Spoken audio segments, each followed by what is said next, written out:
आप देख रहे हैं लोकल 7 न्यूज, आपके शहर की सबसे विश्वसनीय और तेज खबरें। मैं हूं आपके साथ प्रिया और आज हम आपको लेकर आए हैं आपके इलाके की सबसे बड़ी खबरें, एक्सक्लूसिव ग्राउंड रिपोर्ट्स और वो सारी बातें जो आपके लिए जानना जरूरी है। तो आइए नजर डालते हैं आज के इस खास खबर पर। सियासी गलियारों में शिक्षा मंत्री रोहित ठाकुर के हिमाचल प्रदेश कांग्रेस पार्टी के अध्यक्ष बनने की चर्चा है। दिल्ली में हिमाचल प्रदेश सरकार के मंत्रियों और प्रमुख नेताओं की पार्टी के केंद्रीय नेतृत्व से बैठक के उपरांत आज शिमला में शिक्षा मंत्री रोहित ठाकुर ने कहा कि पार्टी जो भी निर्णय लेगी, पार्टी को मजबूती के लिए किसी भी जिम्मेदारी को निभाने से वो कभी नहीं पीछे हटेगी। उन्होंने ये भी कहा कि 2027 के विधानसभा चुनाव के लिए आज के समय में मजबूत अध्यक्ष की जरूरत है। बता दें कि पिछले 1 वर्ष से हिमाचल प्रदेश कांग्रेस पार्टी की कमेटी भंग चल रही है। हालांकि इस समय पूर्व सांसद प्रतिभा सिंह प्रदेश अध्यक्ष का कार्यभार देख रही हैं। इसी के बीच राजनीतिक गलियारों में शिक्षा मंत्री रोहित ठाकुर के अध्यक्ष बनने की चर्चाएं चल रही हैं। बैठक की और आमतौर पे महीने में कम से कम 2 दफा ये हमारी बैठक होती है और इसके उपरांत एक हमारी जो हमारे डिप्टी डायरेक्टर्स है भिन्न भिन्न जिलों में नियुक्त है उनकी भी एक अलग से मीटिंग होती है और उसमें ओवरऑल अपने डिपार्टमेंट का रिव्यू, एक धरातल की क्या जो हमारी पॉलिसी प्रोग्राम्स है और शिक्षा की क्या व्यवस्था, उसकी सही जानकारी प्राप्त होती है। और मुख्यतः क्योंकि आप जानते हैं कि 18 के बाद हमारा विधानसभा का सेशन भी प्रारंभ हो रहा है, तो सभी बातों को लेकर जो शिक्षा विभाग ने 2-2.5 वर्षों में जो मैं समझता हूँ सुधार किए, जो एक अच्छा परफॉर्मेंस रहा, इन सभी बातों को लेकर हम हर तरह से तैयार रहे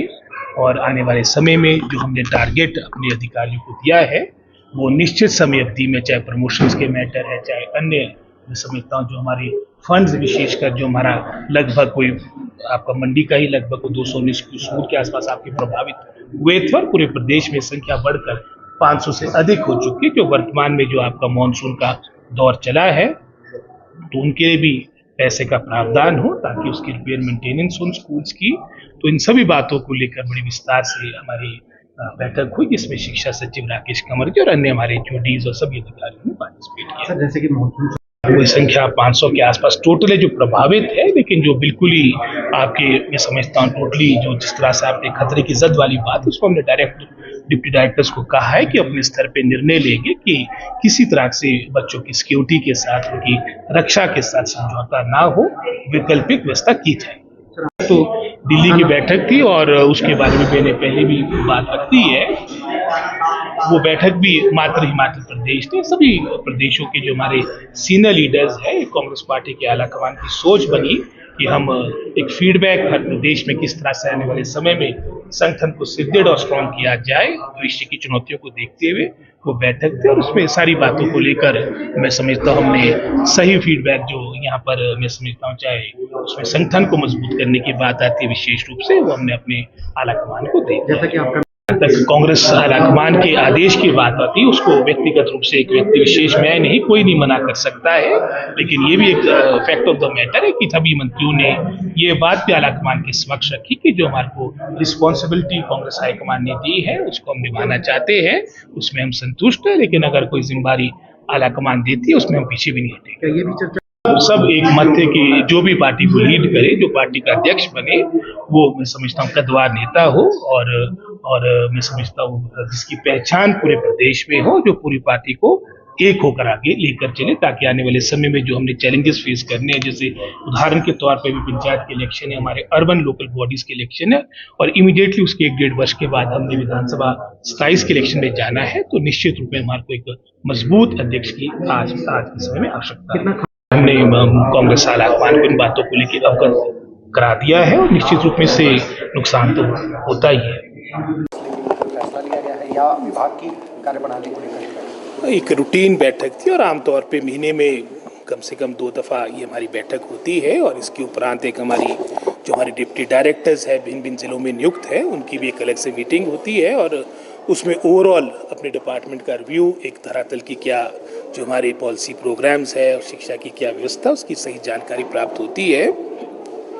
और मुख्यतः क्योंकि आप जानते हैं कि 18 के बाद हमारा विधानसभा का सेशन भी प्रारंभ हो रहा है, तो सभी बातों को लेकर जो शिक्षा विभाग ने 2-2.5 वर्षों में जो मैं समझता हूँ सुधार किए, जो एक अच्छा परफॉर्मेंस रहा, इन सभी बातों को लेकर हम हर तरह से तैयार रहे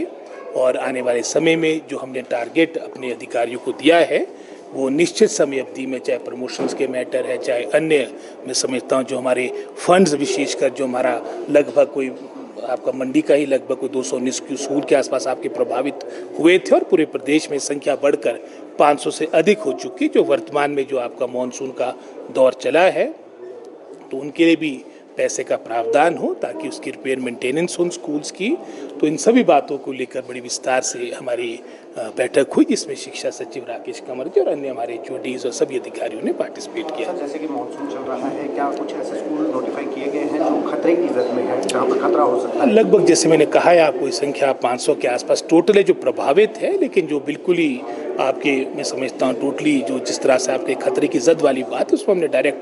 डिप्टी डायरेक्टर्स को कहा है कि अपने स्तर पे निर्णय लेंगे कि किसी तरह से बच्चों की सिक्योरिटी के साथ, उनकी रक्षा के साथ समझौता ना हो, वैकल्पिक व्यवस्था की जाए। सर, आप दिल्ली भी गए थे बैठक संगठन को लेकर चर्चा। तो ये थी आज की अहम खबर। आपके शहर से जुड़ी वह अहम जानकारी जिसे जानना आपके लिए जरूरी था। अगर आपके पास है कोई खबर, मुद्दा या सुझाव तो आप हमें जरूर बताएं। हमें फॉलो करें सोशल मीडिया पर और देखते रहिए लोकल 7 न्यूज, क्योंकि खबर वही जो आपके करीब हो। मैं प्रिया आपसे लेती हुई इजाजत। नमस्कार।